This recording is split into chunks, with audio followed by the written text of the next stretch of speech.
Hi everyone. Well, it's 10 years since I retired from full-time teaching at the University of Bolton, where I taught a lot of you. Um, so you can see behind me it says Mr. Steve's top TEFL tips.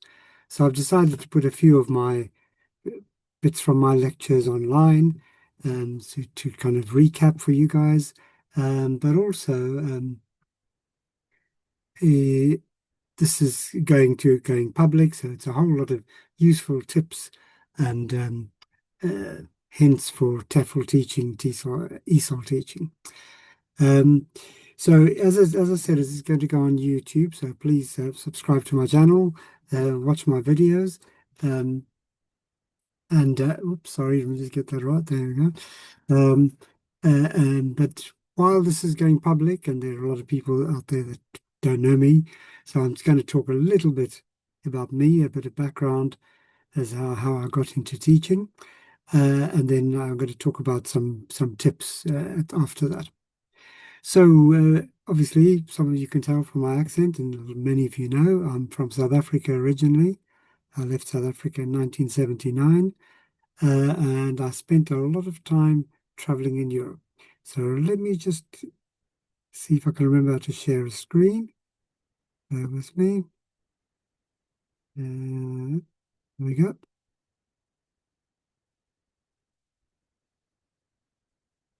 Okay, so there we are. There's um, me traveling around Europe. Well, we traveled from, we bought a van, traveled from Holland to Portugal.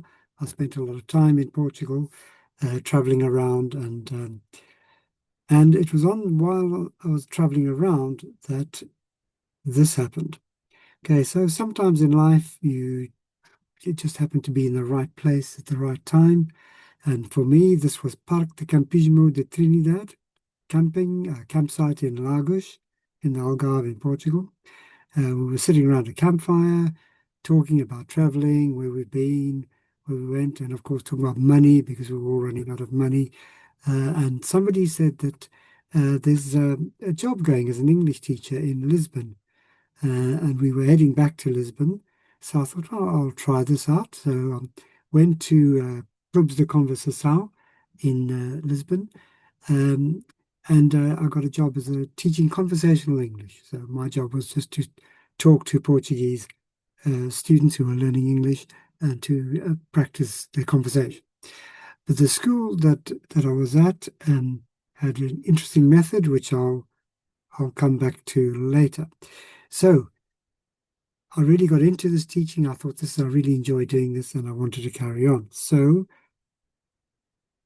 I then went back to London, did my CELTA, Certificate in English Language Teaching to Adults at International House. I met my wife, Karen, at the same time. After I did the certificate, I went back to Portugal and I taught at a private language school called Interlingua in Portimão in Algarve for 2 years. And then after that, we returned back to the UK to Manchester, and I did my Delta diploma in English language teaching to adults at the Manchester College. Once I completed that, I got a job in 1988 at Bolton College. And here you go. There's me with some of my students. That's me there, still with some hair. Some of my students did go from uh, Bosnia, and that was a trainee teacher. At this point, I started teaching on CELTA and Trinity College TESOL and some other students in the background. So I taught at Bolton College till 2008 when I got a job at the University of Bolton as a lecturer teaching on the Literacy and ESOL PGCE, which many of you have, have graduated from. I put in here 2016 because that's when I retired from full-time teaching, as I said at the beginning of this clip. But from 2016 to 2024, I carried on working on a part-time basis, mainly doing teaching observations and doing my Portuguese lessons as well. So let me stop the share now. Right. Okay. So what I want to talk a bit about now is this is my first top TEFL tip is motivation. Okay. So the the language school that I taught at in Lisbon called Clubs de Conversação, the methodology was appalling. It just had the director called Dr. Andrade, we called him Dr. Android, um, but he used to run uh, grammar translation sessions with the students. So these are all Portuguese students learning English. They then spent an hour with people, native speakers, people like me, just speaking English. And then they spent hours and hours on headphones with the reel-to-reel tapes, listening to English grammar exercises. So the methodology here was, as I said earlier, appalling. There was no sequencing, no logical progression of structures or language. It was just a whole mishmash thrown together and worked on the principle that if you throw enough English at a student, it'll stick. Well, it will work, but only in certain circumstances. So the example I'm going to give you is a student called Agostinho. He was a petroleum engineer who worked in the north of Portugal, in Oporto, and he was offered a job in the Middle East with 5 or 6 times the salary on condition that he passed the British Council language test at the time in order to get the job. So he was highly motivated. And I'm going to talk a little bit about motivation.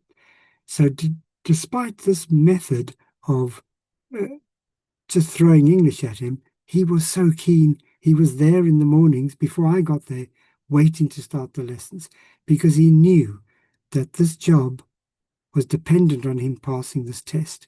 And so he threw all his effort and motivation into it. So, Jeremy Harmer, in his book, The Practice of English Language Teaching, calls this instrumental motivation. Basically, motivation to help you improve, get a better job, okay, for better employment or better pay. And so in the end, we prepared him for the language test, the British Council, and he passed the test and he got the job.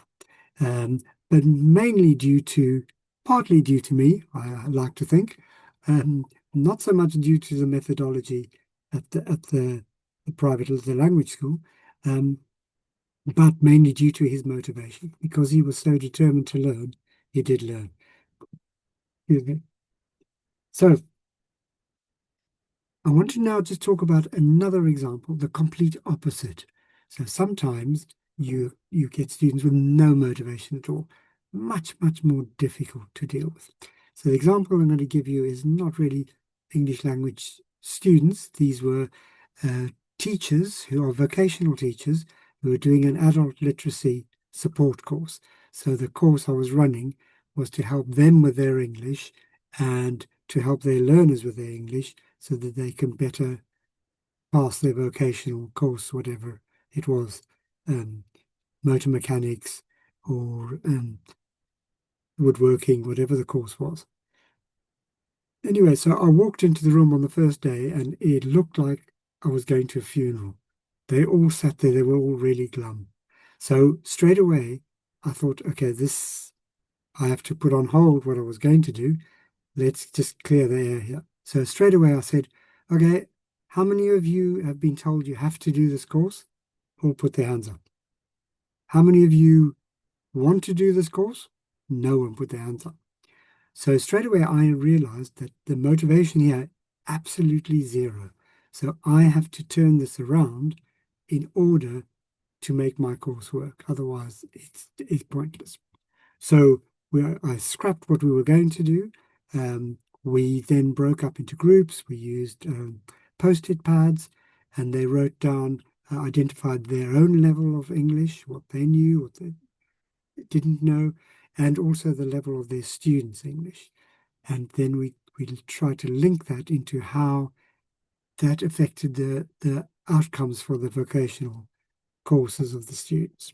I also did my Portuguese lesson, which I deliver only in Portuguese to demonstrate that you can get this information across, even when students don't know anything, and that there are lots of strategies that they could get from that they could use with their learners whose first language is not English. So after 2 or 3 days, they could start seeing the value of the activities that I was doing and that actually it was helping them and it would help their students. But it did take a while to turn that motivation around. So there's my first top TEFL tip, just a little bit about motivation. If you have students that are highly motivated, much easier to teach.